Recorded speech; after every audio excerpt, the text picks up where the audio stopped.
What's going on, everyone? Welcome back to the Zekko Football channel. Due to recent revelations and investigations, there is a chance that Newcastle might be without Italian midfielder Sandro Tonali for quite some time. Considering the calibre of the competition that they're in and the amount of games they have to play, they can't be without a midfielder of that level for an extended period of time. So they might need to find a replacement, and that's where we come in. Today we're going to be having a look at 5 midfielders that I think could really fill that role. If you're new to the channel, please make sure that you subscribe, you like the video, and you turn on those notifications. It's okay, I'll wait. Just scroll down, click like, click subscribe, and we can progress. Thank you. Right, let's get into it.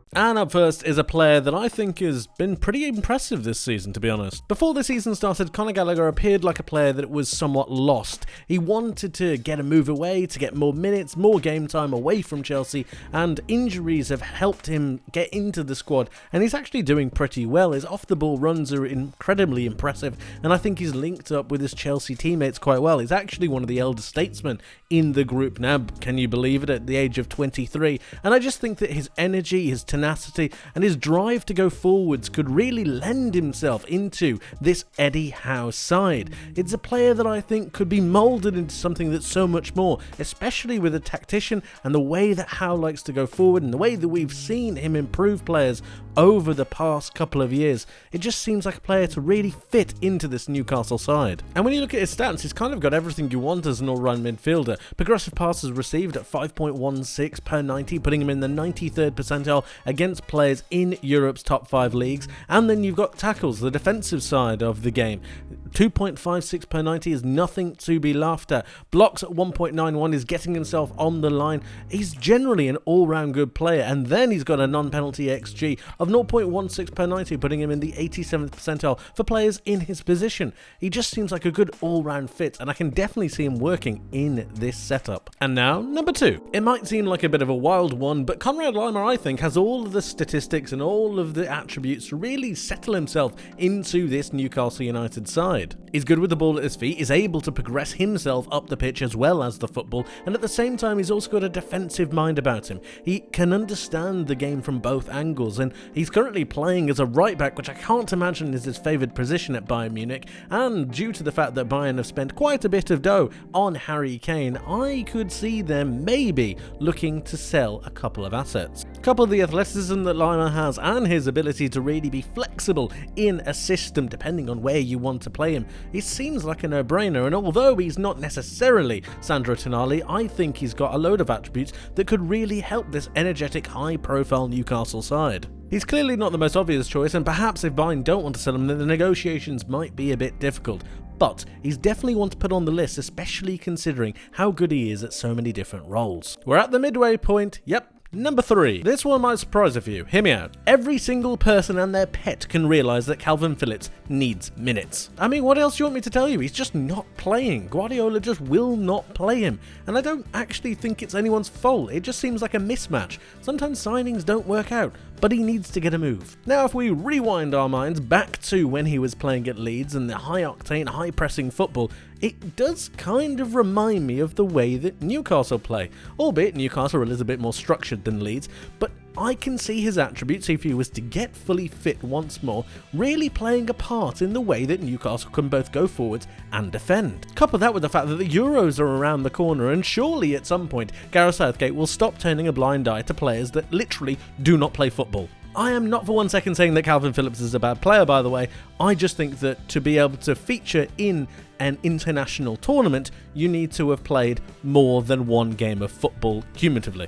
And if he was to get fit and firing again and make the move over to Newcastle, I can see him partnering pretty well with Bruno Guimaraes. Number 4 now, and why look outside when you can look within? Elliot has been on the peripheries of this Newcastle United side for quite some time, and I think he's got almost every single attribute needed to be a proper Premier League midfielder. He's got good positioning, good drive, his passing isn't too bad, and he's also got a good physicality about him in the middle of the park.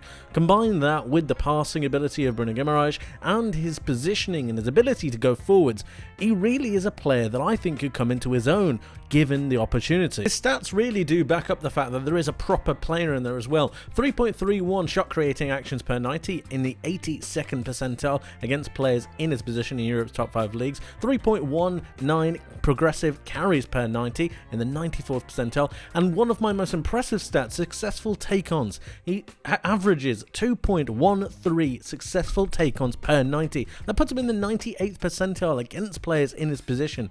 Progressive passes are very good, blocks are very good, aerial duels won because he's tall and strong. He seems to have everything to be able to compete physically in the Premier League. So while there could be a Sandro Tonali shaped hole in this Newcastle United side, I think that giving an opportunity to one of the youngsters like they have been doing might be able to progress him just that little bit further and a little bit faster, and he might surprise a few.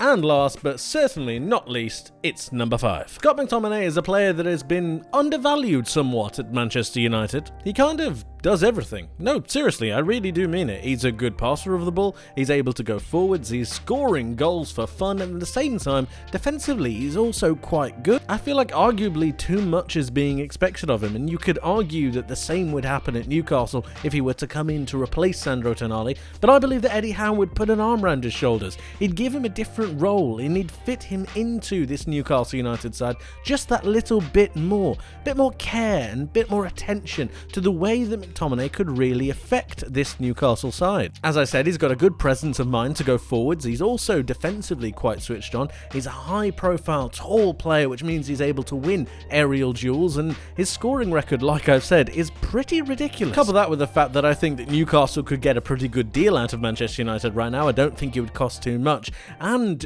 he just needs a refresh. He needs a new start, and Newcastle could be that place. Statistically, he's not bad either, and he's pretty tremendous in both boxes. 98th percentile for non-penalty goals and 99th percentile for non-penalty XG. He wins his aerials as well in the 96th percentile, getting 2.66 per 90. Clearances as well, he's got pretty much everything. He is a true Newcastle player for me, and I think Eddie Howe could mould him into so much more. And that's it for the 5 players that Newcastle should have a look at to replace Sandro Tonali, but we like to go one step beyond on this channel, so here's one more. Khéphren Thuram is one of the most exciting midfield prospects in the world today. He's been scouted by some of the elite clubs around Europe, but why can't Newcastle be in that mix? He's an extremely good box-to-box midfielder, his passing is pretty special, and his positioning from a defensive and an offensive point of view continues to be improved game by game. He's only 22 years old, but already he's shown an understanding for the game that some players just don't have.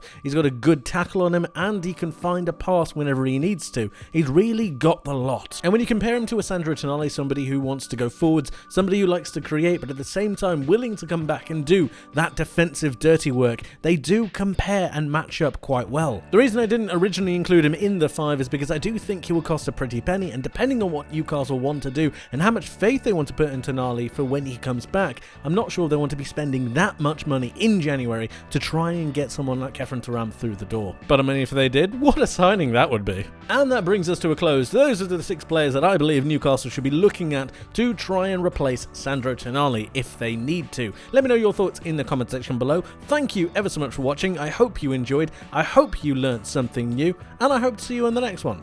But until then, take care.